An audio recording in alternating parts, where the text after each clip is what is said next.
This is the Education Business Podcast for consultants and business owners providing services in schools. I'm Claire Riley, and I'll be sharing how to start, grow and scale your education business. Hello, so this is the first episode where we are interviewing somebody else in the education world that me and Ed know that we can learn so much from. So I want to say a massive thank you and welcome to Monique. Hello, and thank you, Ed and Claire, for having me. So honestly, you're going to be blown away by the experience that she has. We want to learn so much from her today, us as well as you. And we're just so excited to get talking to Monique.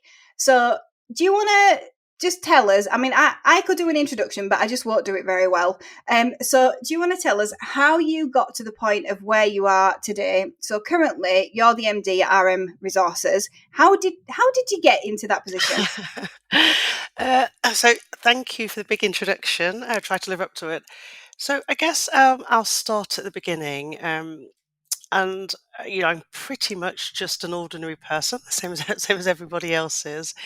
I come from Leicester. I come from a council estate in Leicester, from a single parent family with my mum and my sisters, and didn't have perhaps the traditional start that many people would see in a corporate executive world. I think it's probably fair to say I was a bit of a rebel.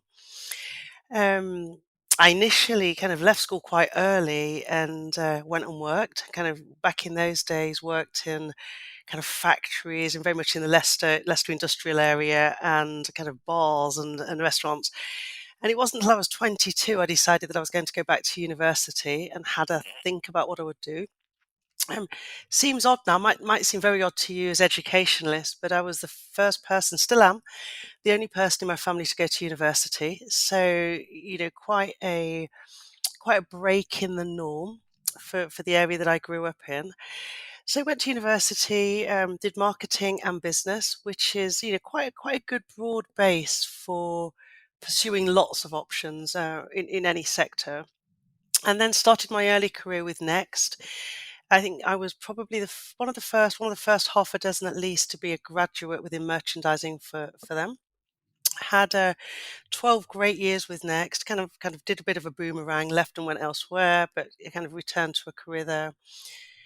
And really after that, did quite a traditional, I would say, kind of business development roadmap, working for retailers, moving around, climbing the ladder as you do, and getting some experience in product, really product, customer brand, digital, and all of the things that I guess we take quite as commonplace today. But going back to the 90s, things like digital were quite emerging technologies. So I had a very good grounding.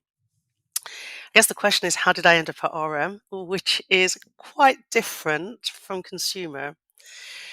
And I guess I would say you get to a point in your career. You two won't be there yet, but you'll be some years behind me. But you may get there. Where I think I was looking for a bit more than just the progression and the grade, if you like. They're kind of important. I think they're very important when you're young, kind of markers of success. But I think as I got older, I was looking to do something that was perhaps more fulfilling and just a bit of a different challenge. So when the call came about this opportunity, I was really intrigued. I'd become a school governor a few years earlier because I care very much about education and not just on the CV. I mean, I really care about it. I think I went to a very tough school and, as I said, first person to go to uni. So I really know what it can do if you have a good education. So I'd been a couple of years as a school governor when this opportunity came up, and I thought I'll just go and see, go and see what it's like. Um, and I loved the people. I met some great people through the interview process. I've got to say, never heard the word pedagogy used so many times in an hour. I don't think I'd ever used that word in, 40 plus years. But it was used a lot. I had to go and make sure I knew what it meant after the interview. But I guess I loved the people. I didn't know much about RM, honestly. I'd never heard of them. But I knew they were on a journey. I knew they were really passionate. I knew they had really genuine values, which is very, very much what it says on their corporate tin, enriching the lives of learners worldwide. It really means something to the people there. So after a bit of deliberation, and I wasn't sure, I decided to give it a go. And thankfully, the CEO, the CFO, the people that interviewed me were quite open-minded and forward-thinking. Mhm. So somebody of my background, nature, ethnicity, gender isn't well represented in Mm, leadership within this sector. So it was Mm, a yeah. bit mm. of a break from the mold for them. And I'm very appreciative that they have a very inclusive approach to leadership. So they took a chance on me and I took a chance on them. And I guess that's how I got to be here. That feels like loads. Feels like I've shared loads with you. But I guess that was it. Looking for something else, being incredibly lucky, finding that something else that was a good fit for me, and RM feeling the same.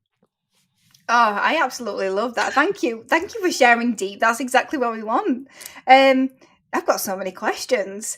Uh, So, how so was it that you were sort of asked to apply for that, and if that's like how did you prepare for the interview knowing it's a completely different sector? yeah, so I was asked to apply, which is kind of often the way, I guess, at kind of senior executive Mm, levels, and Um, I wasn't sure. I mean, first of all, with these things, you have to kind of get your head around it. Do I even think I could do this job? And yeah, I don't know about you, but I kind of at times have that real imposter syndrome and just think, yeah. well, why would they want me? What do I know about education? So I didn't really focus for the interview on learning lots and lots about education because that's just impossible. That's impossible as a non-expert to do that in a crash course. You just, you can't, and you wouldn't want to fake it in an interview.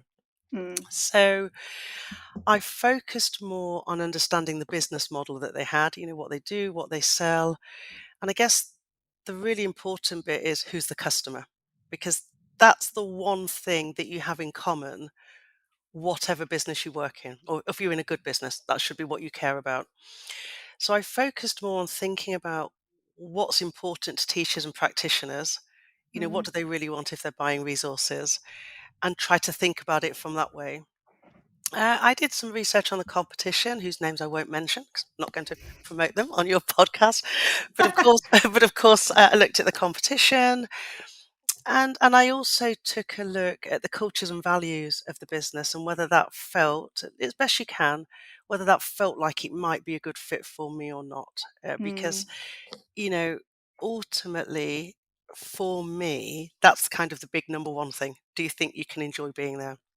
So that's how I prepared, and didn't do too badly, I think. I think hopefully I did okay. You obviously did very well. Mm.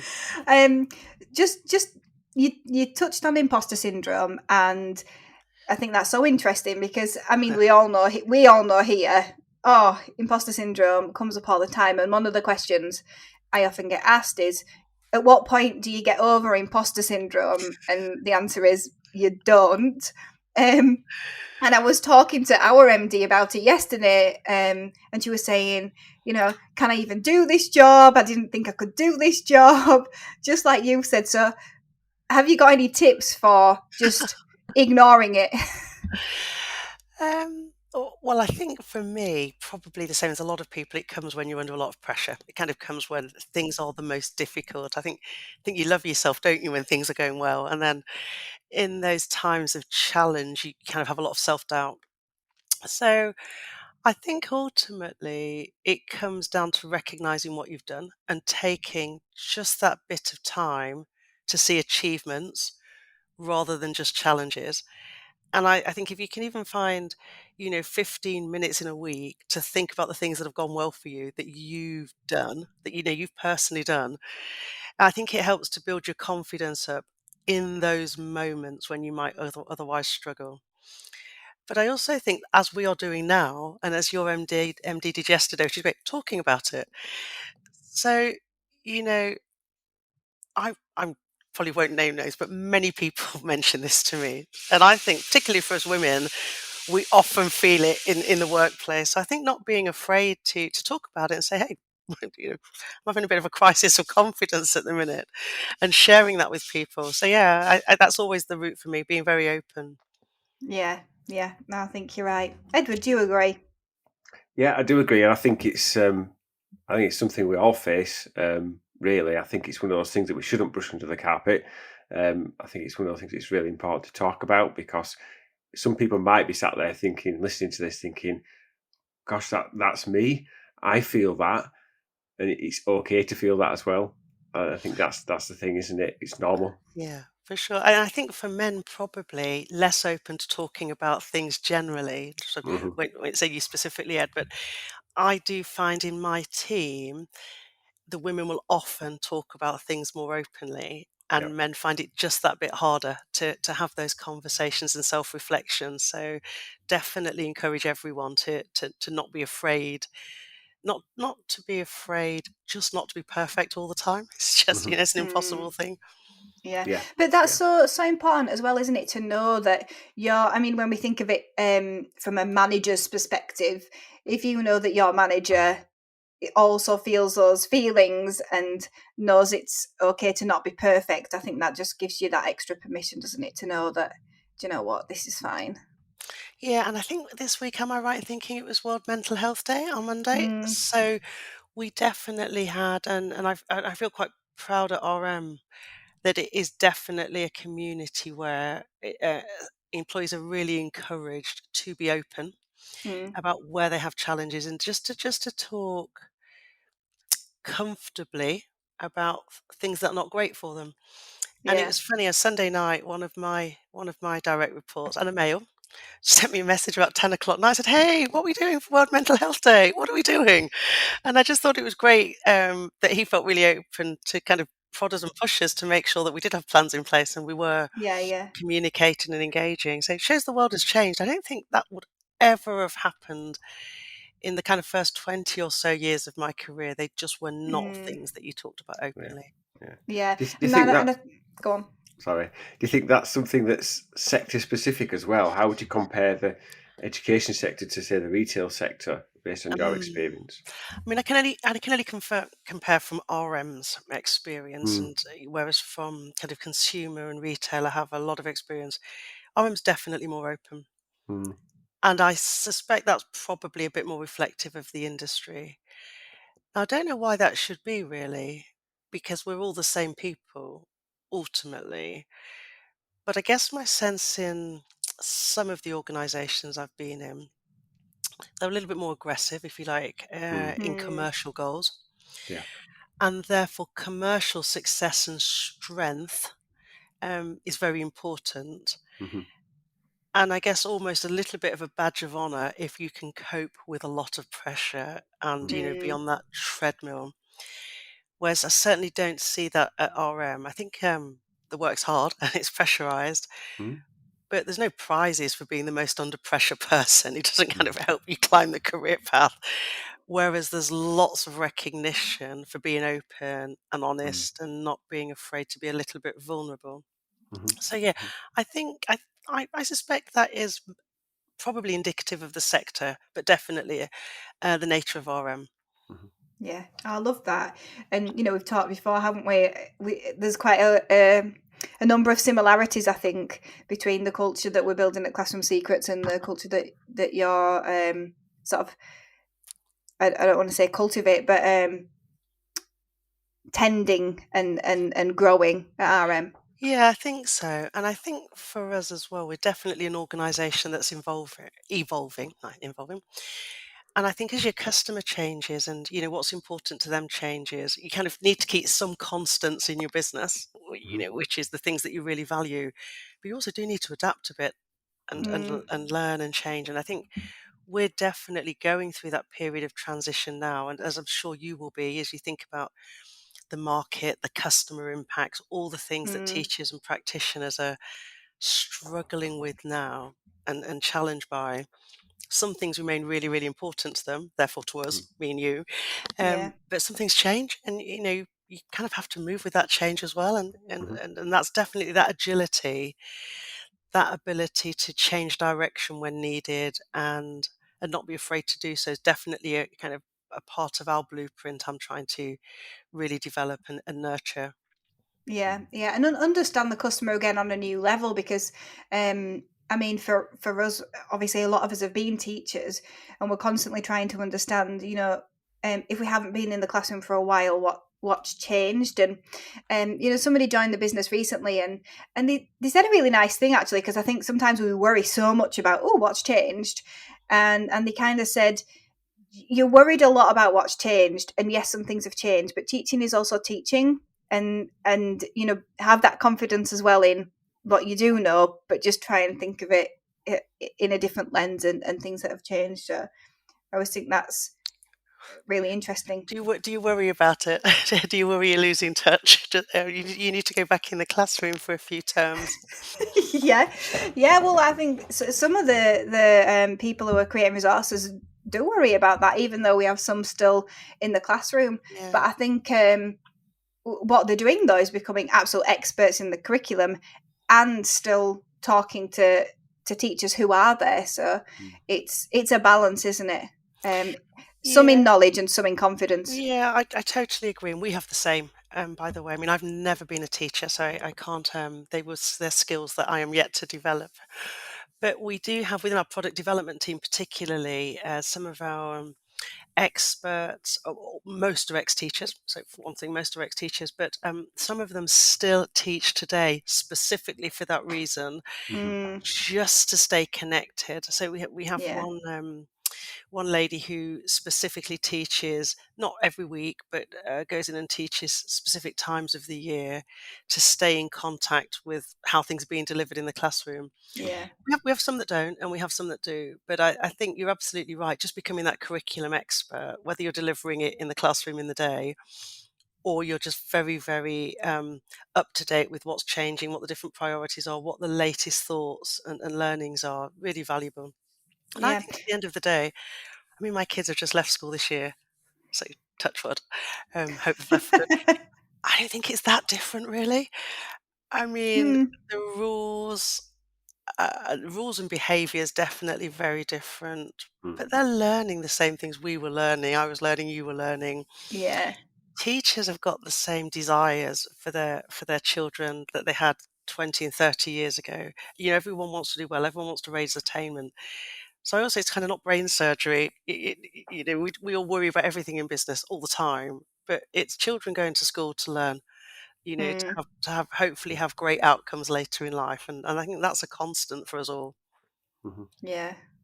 Yeah. Hopefully have great. I'm talking about my children now. Hopefully, hopefully if I can get They them will. They through will say it 3 out years there. in college. Yeah, I hope so.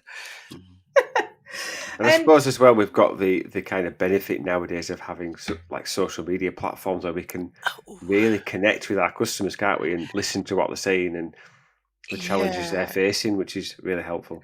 Yeah, I think communications in every which way is very different now, isn't it? Not the communications and assessment, not the once a year kind of march in front of the teacher and hear what's going on in the classroom, but that ability to be able to just, as you say, pick up what's being shared on social media, look at what questions and challenges teachers and practitioners are posting, and also just be part of not just professional groups, but just local community groups, lots and lots of groups where teachers just choose to engage collectively that we always find really interesting. It's not necessarily what's done formally all the time, but it's those informal WhatsApp groups and Twitter groups that we get a lot from, just listening to what teachers are talking about.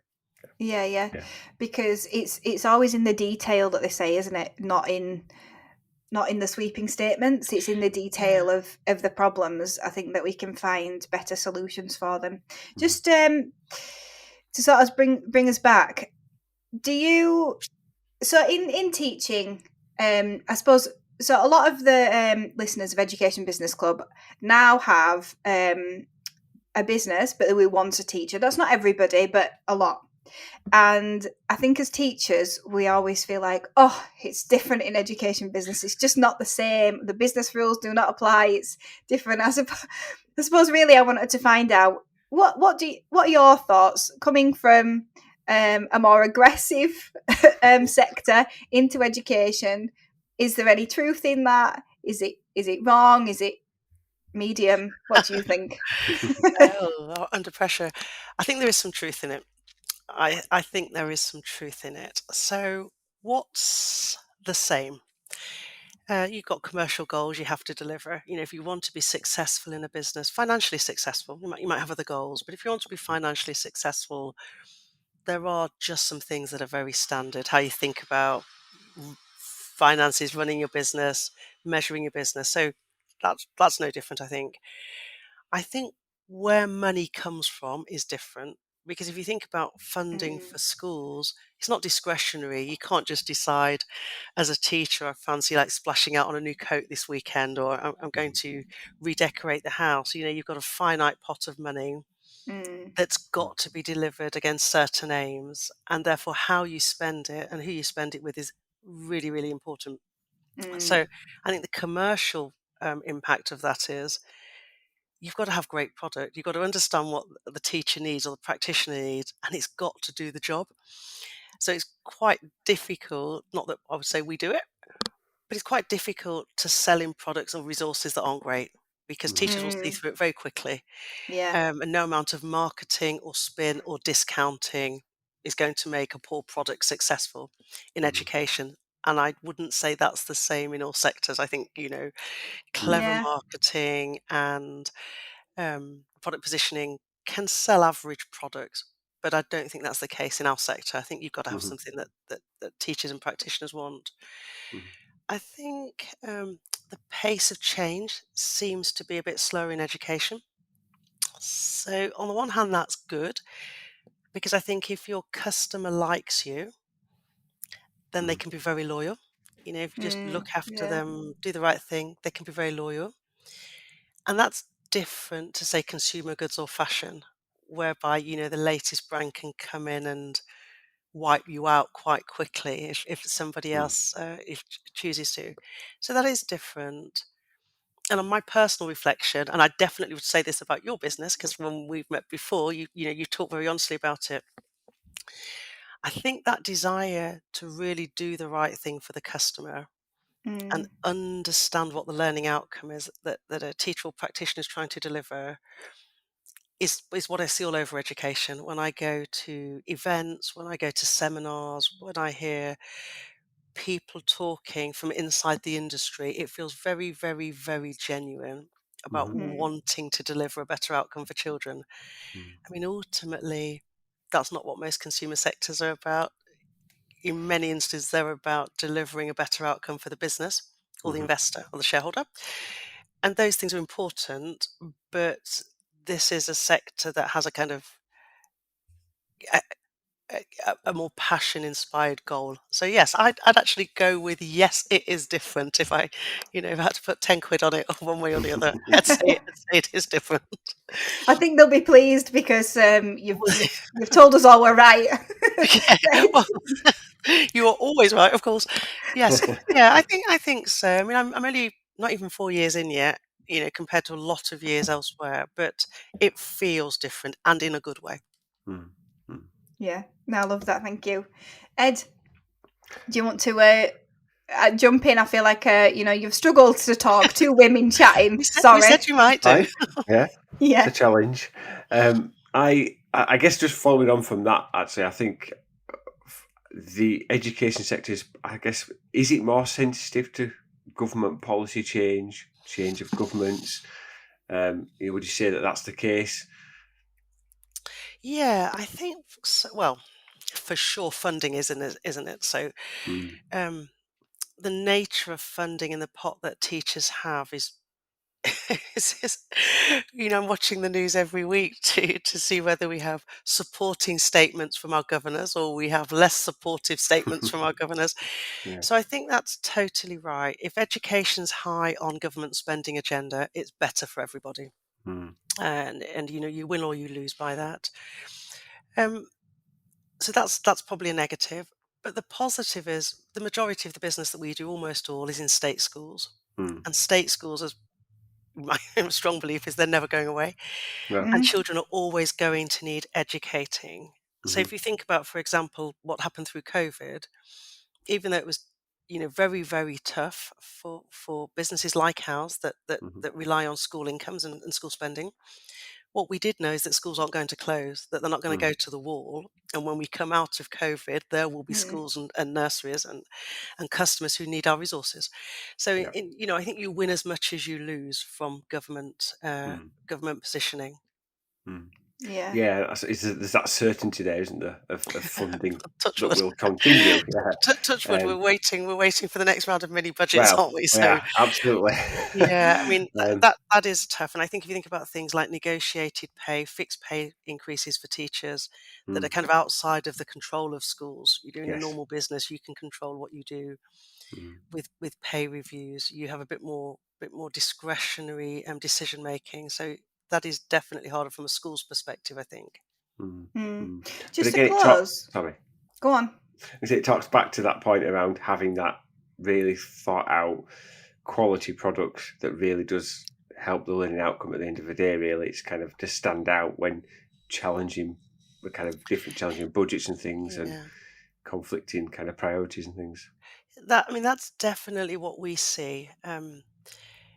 We've got two brands, and we spend a lot of time thinking about how to have products in the portfolio, resources in the portfolio that you just couldn't get somewhere else. Therefore, if a teacher or practitioner has to make a choice, we try and make it a bit easier for them. Mm-hmm. But of course, cost is also important. What you pay for a resource is also important.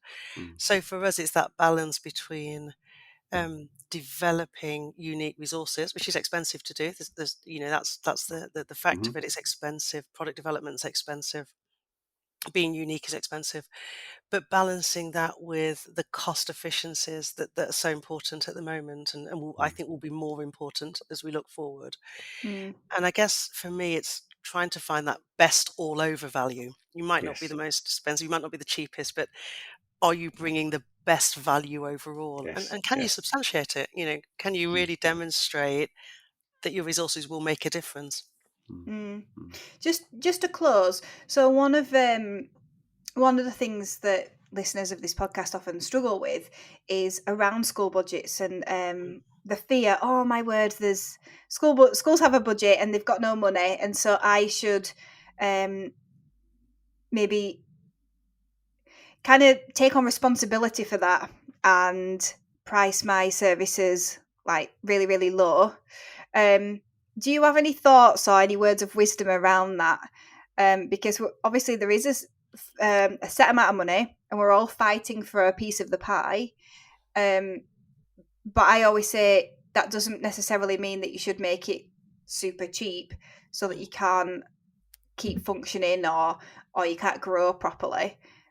I mean, what your it's different for you, I suppose, because No, it's you exactly you the have same. but you have set costs as well. You're not.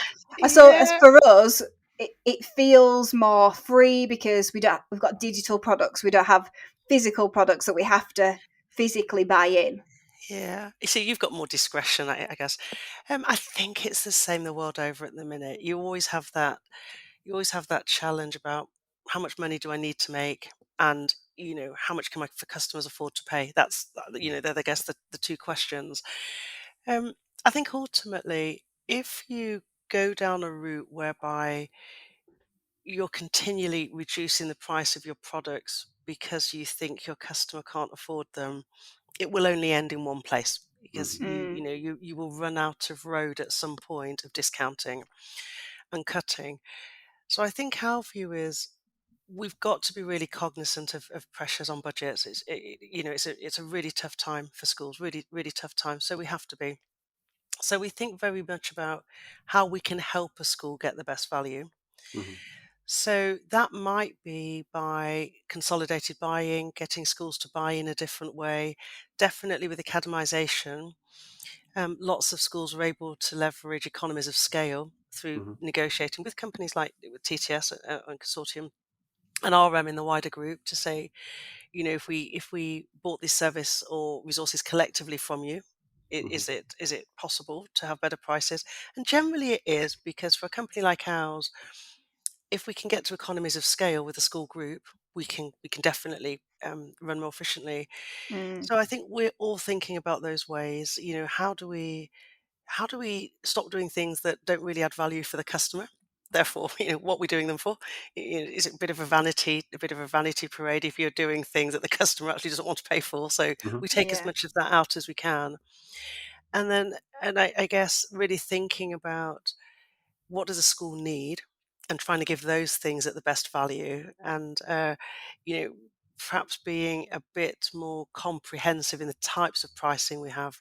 Not everything at the very top end of the scale, Mhm. but I think it's just the same as it is for you, really. We're all facing the same cost increases. We've got the same customers, and it's just about running your business with that right balance, I think.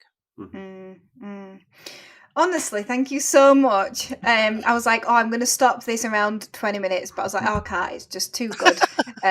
Learning so much. Yeah. So I just want to say thank you so much Yeah. on behalf of me and Ed mainly, but Thank obviously our listeners as well.